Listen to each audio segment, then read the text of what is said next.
Sa ngalan ng Ama, ng Anak, at ng Espiritu Santo. Amen.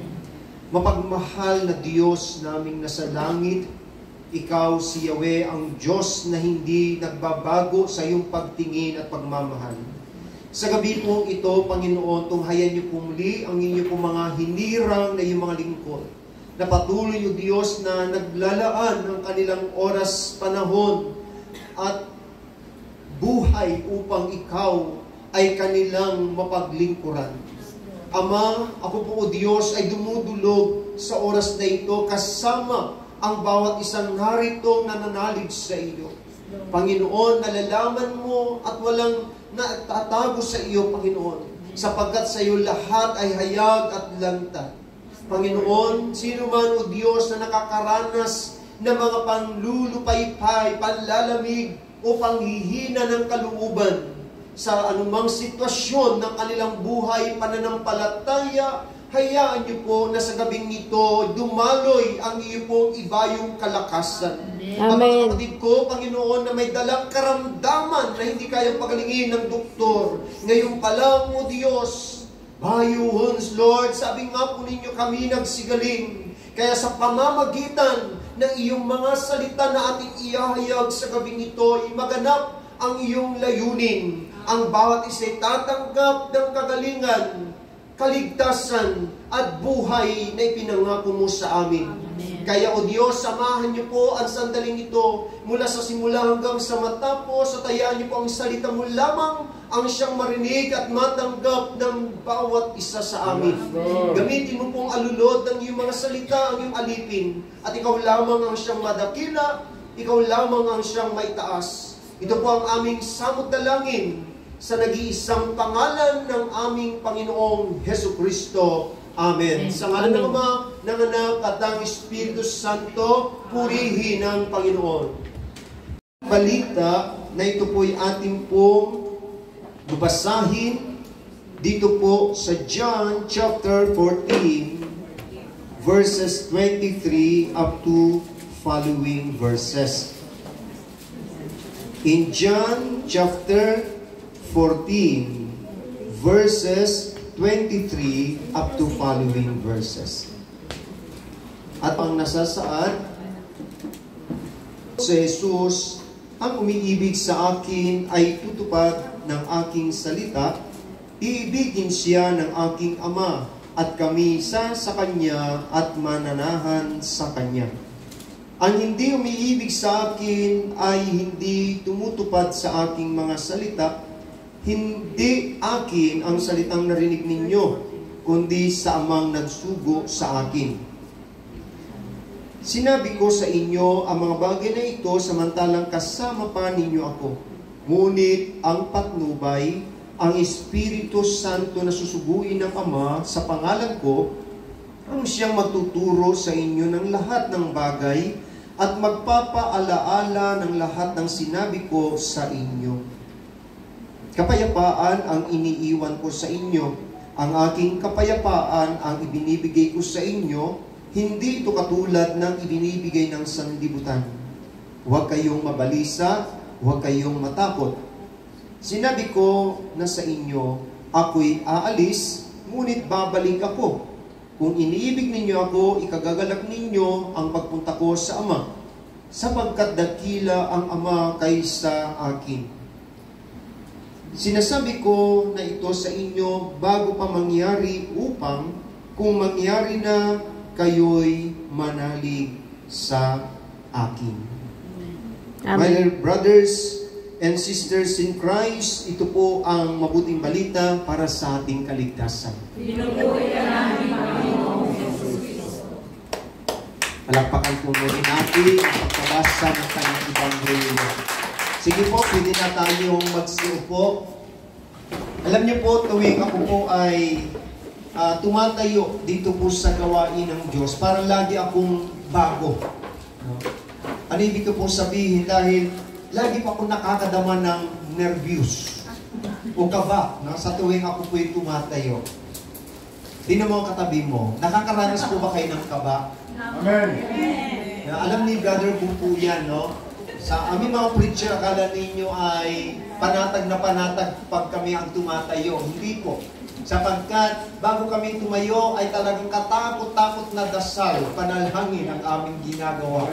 Sapagkat napakahirap ang iniatang ng Diyos sa amin bilang mga ngaral ng Panginoon. Kaya nga po, mga kapatid ko, sa ating pong pagninilayan ng mensahe ng ating Panginoon, ay pamamagatan po natin itong handling end time pressure. Pag sinabing end time, ano po ba ang pumapasok sa inyong isipan? Katapusan. End time na nga eh. Sa huling mga panahon. Yun.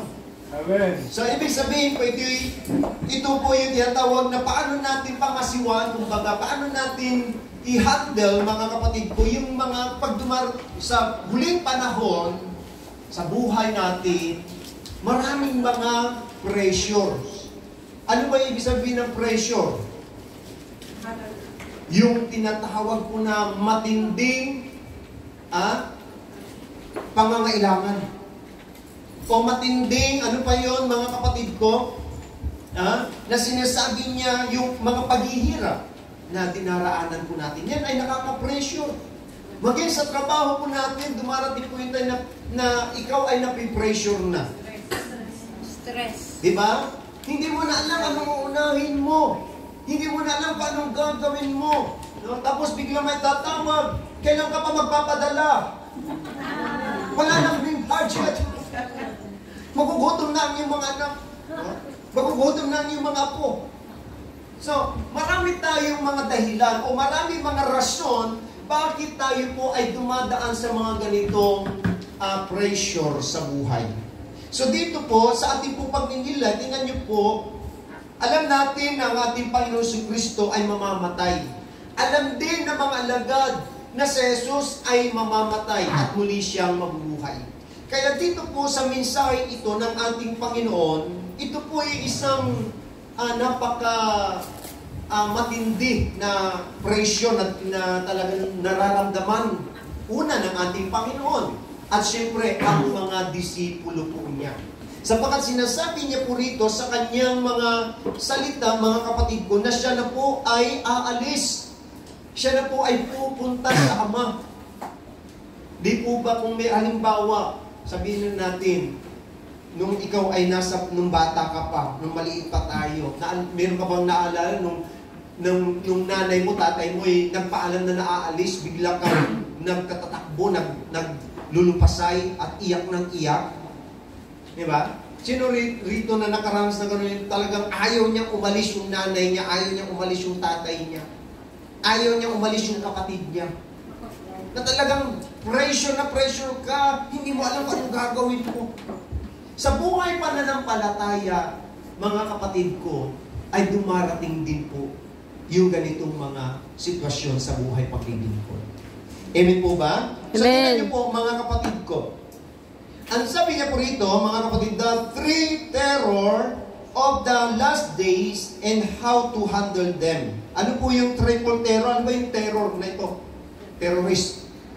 Terror, yung mga kinatatakutan, yung nakakatakot na mga pangyayari sa ating buhay, yung tinatawag po na, meron tayong tatlong bagay na pagninilayan dito, yung distress, perplexity, and fear will be epidemic.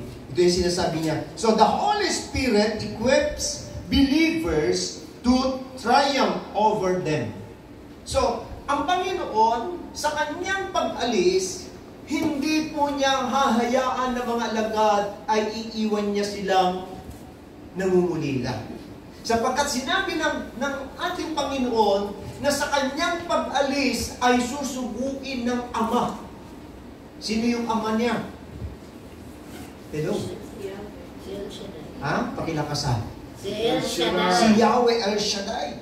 No? So, ang Panginoon nandito pa sa lupa, pero ang sabi niya, isusuko ng Ama mula doon sa langit ang kanyang Espiritong Banal upang ang mga alagad na ito ay kanyang pangasiwaan sila.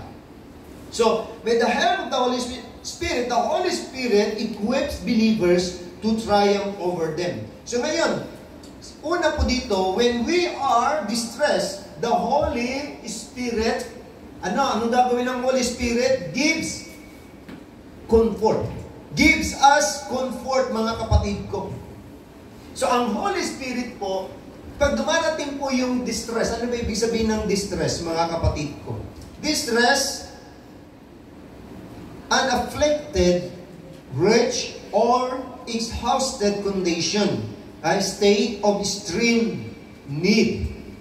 O, ang sabi pa niya rito, exhausted, drain one of physical or mental resources. No? Ito ba yung sinasabi niya, yung distress po, mga kapatid ko, ay yung tinatawag po na nakakaranas tayo ng kahirapan, ay yung tinatawag din po na kawalan ng kasiyahan. Unhappy. Yun ang mga katabi mo, happy ka pa ba? Happy ka pa ba?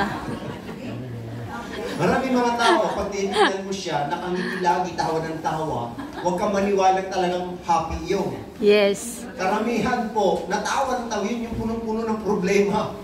Idinadaan na lang niya sa tawa. Amen. Amen. Pero deep inside, meron siyang tinatawag na distress. Okay? So, ito pa mga kapatid ko, our greatest need in distress is comfort. So, the Holy Spirit is our comforter. So, sa panahon na tayo po ay nakakaroon ng tinatawag na kalungkutan, nagkakaroon tayo ng matinding hirap sa buhay, meron pong banal na espiritu.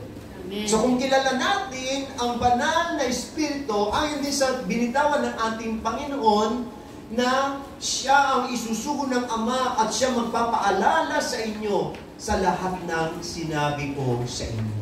Kasi darating sa point ng buhay ng mga disipulo na lahat sila'y manlalamig, lahat sila'y aalis, sila'y lalayo, at babalik sa dating gawin. Kaya po, alam na ng Panginoon yun, bago mangyari yun, i-prepare na sila ng Panginoon para sa ganon ay pag dumating yun, maalala nila na totoo yung sinabi ni Jesus sa kanila. Amen. Amen? So, tingnan niyo po, mga kapatid ko at mga magulang. Ang sabi niya, in John chapter 16, verse 33. Basahin nga po natin, mga kapatid ko. In John chapter 16, verse 33. Sinasabi ko sa inyo upang kayo magkaroon ng kapayapaan sa pagkikipag-isa sa akin. Mayroon kayong kapighatian dito sa sanlibutan. Ngunit laksan ninyo ang inyong loob na pagtagumpayan ko na ang sanlibutan.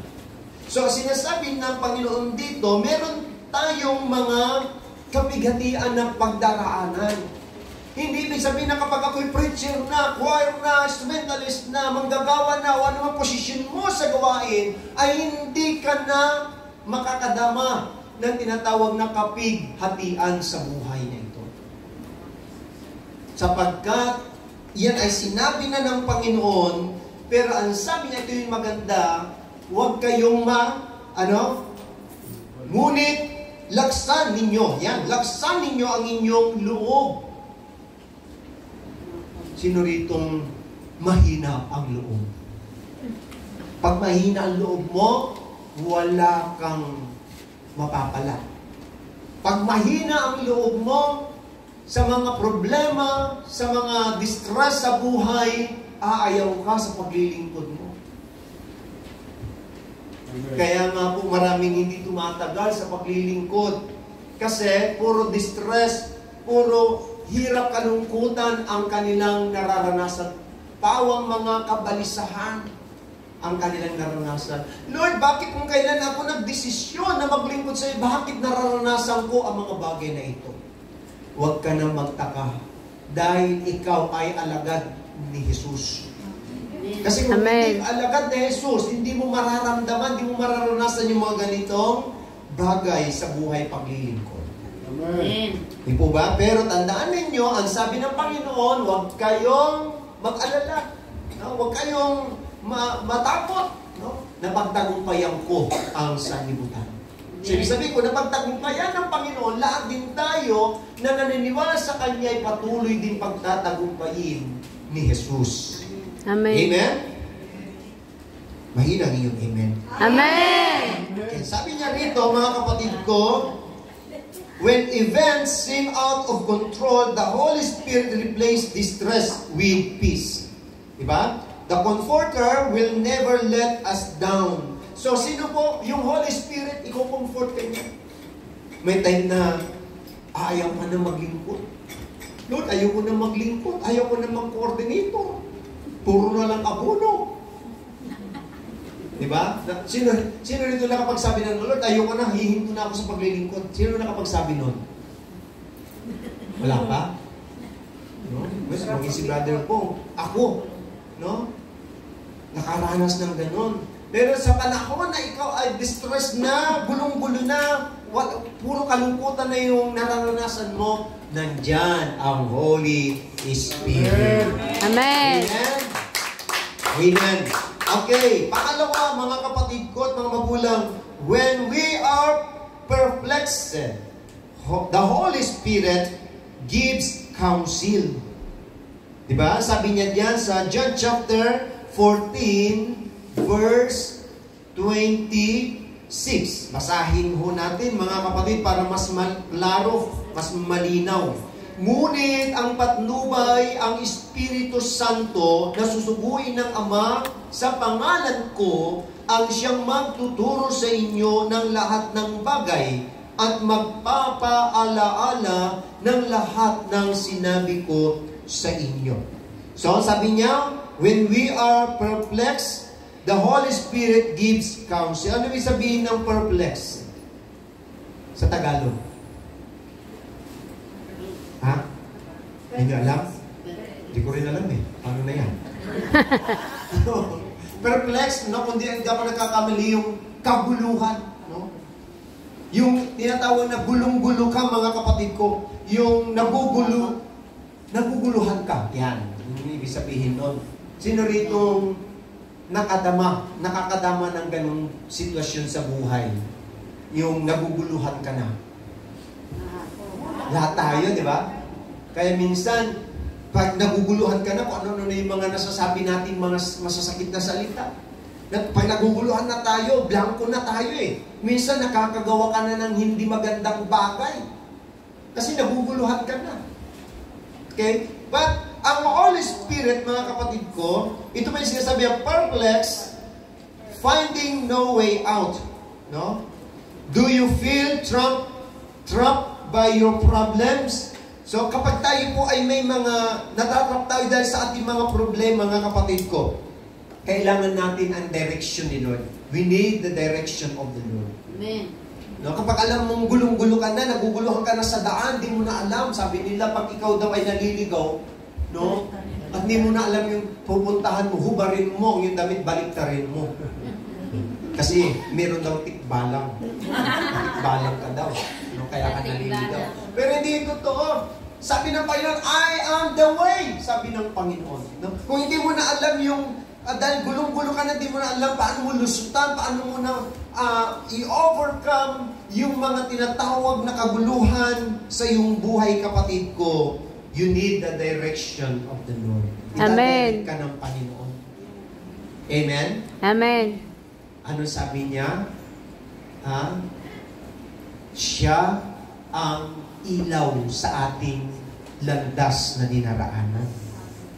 So, kapag gulong-gulo ka na, huminto ka. Di mo na alam yung gagawin mo, huminto ka at tumakbo agad kay Lord. Amen. Amen? Huwag kang tatakbo agad doon sa nagpapautang. Kasi lalo kang ilulubog. Lalo kapag ang utang ay umaabot ng 10%. 15%. No? Pero kapag kay Lord ka, humingi ng tulong, bibigyan kanya ng tinatawag po na kaayusan ng iyong isipan. Amen? Amen. So the Holy Spirit does this for Christian, mga kapatid ko. Ano po yun? He will guide us. No? Tayo po ay kanyang gagabayan, and He knew it was coming and knows the way out of it. No? So kung nandiyan ang Holy Spirit, kung hindi papayag ang Diyos, mga kapatid, na dadaan ka sa kaguluhan sa buhay na wala siyang tulong na gagawin. Amen. Amen po ba? Amen. Meron at meron siyang gagawin. No? Kung hindi mo alam paano mo ito malulusutan sa buhay, pananampalataya, dahil sa kaguluhan, gulong-gulo ka na, tandaan mo ang Holy Spirit laging nandyan para sa atin. Amen. Amen? Glory to God. Glory to Christ Jesus. Okay, tuloy po natin mga kapatid ko. Pangatlo po, about fear. No? When we are fearful, the Holy Spirit imparts faith. Ano ibig sabihin po? Yung kanyang i-impart sa atin, ipagkakalob niya sa atin, no? Sa panahon na tayo po'y takot na takot. Tayo, i-impart niya ang, ano yun? Yung faith, yung pananampalataya. Ang sabi ng Bible, mga kapatid ko, magkaroon ka lang ng kasinlaki ng butil ng mustasa na pananampalataya. Kaya mo palipatin ang bundok at matanim sa dagat.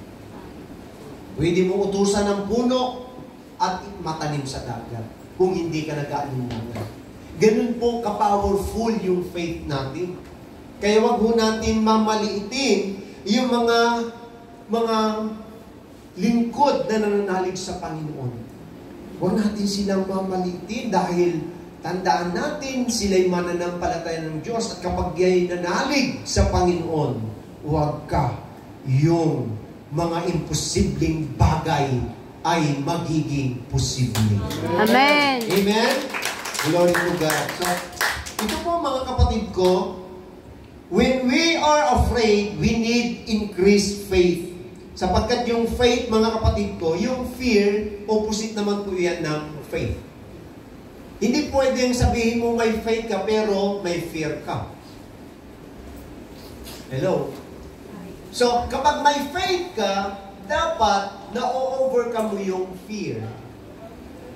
Pero kung mas nananaig sa atin yung takot, mga kapatid ko, at mga magulang, tandaan natin, ito po yung papaano ang banal na Espiritu i-impart niya sa atin yung faith. Una, kinakailangan natin laging magbasa ng Biblia. Amen. Magbasahin natin ang kanyang mga salita, mga kapatid ko at mga magulang. Ano ba? Through experiences. Yung mga nararanasan mo sa buhay, paglilingkod, i-apply mo yun. Diba? Halimbawa, no? Ikaw ay hinang-hina na takot na sa mga nangyayari sa paligid mo. Alalahanin mo yung panahon na paano ka nagsimula sa gawain ng Diyos.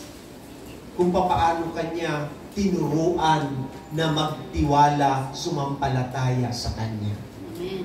Hindi, dumarating kasi sa atin yung takot talaga eh. Kaya minsan, dahil sa takot, hindi natin nagagawa kung ano ang kalooban ng Diyos. Hello? Amen. Ang sabi ng Panginoon, ang umiibig sa akin ay iibigin din siya ng aking Ama. Hello? Amen. Pero, Amen. kung gusto lang nating maranasan talaga ang pagmamahal ng Diyos, siyempre, sikapin natin araw-araw, always, liat-liat, ang isabuhay ang kanyang mga utos, ang kanyang mga salita. Amen. Sino rito nakatupad na ng utos ng Panginoon, tas ang kamay? Kapag nakatupad, nagsusumikap. No? Lahat tayo nagsusumikap. No? So, yung pagsusumikap mo na yan ay simbolo at yan ay nagpapahayag ng iyong pananampalataya sa Diyos. Amen. Kaya ka nagsisikap na dumalo kahit pagod na pagod ka na, galing kuskus dito, kuskus doon, pagod na pagod ka sa pag-aalaga sa matanda, lalabas ka, yung pa rin. Pagod pa rin, puyat pa rin. Pero hindi ka nawawalan ng lakas. Amen. Why? Bakit? Lama? Kasi po, alam natin at natitiyak natin na kasama natin si Yahweh na El Shaddai. Amen. Ano pa? How the Holy Spirit imparts faith, mga kapatid ko, through prayer, mga kapatid ko, through answered prayer. Tapos nga kamay yung mga may answered prayer na. Totoo ba yan? Answered prayer talaga kayo. Amen. So, hindi na kayo mananalangin kasi answered prayer na. Kasi sa akin kasi, pag hindi answered prayer, umaayaw na. Ayaw na umaten. Ayaw na makinig. Ayaw na maglingkod. Kasi hindi naman siya na-answered prayer. Pero tandaan natin mga kapatid ko, the more na hindi ka pa na-answered prayer, mas lalo mo pang galingan ang pananalangin mo sa Panginoon. Pagalingan. Amen? Amen. Hindi payabangan. Iba yung payabangan sa pagalingan. Galingan mo yung paglilingkod mo. Galingan mo yung pag-aawit mo, yung iyong pagtugtog, brother. Hindi yung mali-mali yung tinutugtog mo. Diba? Ano ibig sabihin? Mga kapatid ko, galingan mo para mag-glorify si Lord. At siyempre, pag nag-glorify si Lord sa ginagawa mo, kahit maliit lang yan na paglilingkod, kahit maliit lang yan na tulong mo sa anniversary ni Yahweh Shaddai, tuwang-tuwa na ang Diyos diyan. Amen. Basta nanggagaling dito sa ating kalooban. Amen. Aanin kung magbigay ako ng milyon-milyon kung hindi naman galing sa puso ko't napipilitan lamang po ako. Amen. Hindi rin po yun masamyong handog sa harapan ng Diyos. So dito po mga kapatid ko, ang sabi niya, mga kapatid ko, let not your heart be troubled. Ang sabi niya, di ba? Basahin ho natin, mga kapatid. Nandiyan pa po ba kayo? Amen. Na wag natin hayaan na tayo po ay mabalisa, no? Wag natin hayaan po na yung ating puso ay mapuno ng takot, mapuno ng kaguluhan, mapuno ng kalungkutan. Kundi, hayaan mo na ang pusong iyan ay buksan mo para si Kristo ang manahan. Amen. At kapag si Kristo ang manahan sa pusong iyan, maaalis, matatanggal ang anumang mga basura sa ating puso. Amen. Amen? Aalisin niya ng Lord. Babaguhin niya ng Panginoon. At ang sabi niya, papalitan ko ng panibagong puso. Amen. Yung puso ninyong masuwayin, gagawin kong pusong masunurin. Amen? Yung inyong mga palad na dating tikom, bubuksan ko yan. Yung mga paa mo na hindi makalakad patungo sa simbahan, anong gagawin ng Lord? Itutuwid yan ni Lord patungo sa gawain ni Yahweh Shaddai. Amen. Amen po ba? Amen. Yung puso mo na iba na ang tinatakbo, hindi na ang maka-Diyos, kundi mga worldly things na. Yung mga gawa na ng mga makamundo, iba na yung takbo ng ating isipan. Puro pagpapayaman, pagpapayaman. Wala na yung desire na tayo po ay makasamba kay Lord. Hello, ito po, paalala ko po sa inyo.